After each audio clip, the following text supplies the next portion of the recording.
மதுரையிலேயே மனுஷன் வந்தது யாருக்கு தெரியும்? மாப்பிளைக்கு தெரியும். மன்னன் கையால் அடிபட்டது யாருக்கு தெரியும்? மாப்பிளைக்கு தெரியும். பிட்டுக்கு மனுஷன் வந்தது யாருக்கு தெரியும்? அவனுக்கு தான் தெரியும். பெரும்பாலே அடிபட்டது யாருக்கு தெரியும்? அவனுக்கு தான் அப்ப தெரியும். வந்திருப்பது அரக்கனா இருந்தாலும் சரி, ஆமா. அந்த திருக்கனா இருந்தாலும் சரி, எப்படி இருந்தாலும் சரி. அதனால துணிஞ்சவனுக்கு துர்க்கம் இல்லை ஆமா. என்ற மனதில் எண்ணி ஆ.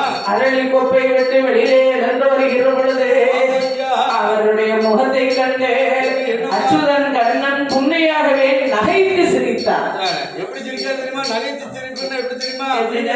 ஆமா. ஏமாமா அது அந்த சிரிப்பு கிடையாது. இங்க பாரு நீ. அதாவது பல்லு தெரியாம சிரிக்கணும். இங்க இரு. ஐயா இதுதான் பல்லு தெரியாத சிரிப்பு. நீ சீதா கிட்ட பின்னால விட்ட போதா இருக்கு. அதனால நகைத்து சிரித்தார். ஆமா. அவர் சிரிப்பை கண்டார். சரி. அப்ப பார்த்தா, என்ன? ஏ கண்ணா, ஏ கோபாலு. உன் கதை என்ன ரொம்ப சம்பூர்ண இலக்கியமா? ரொம்ப என்னை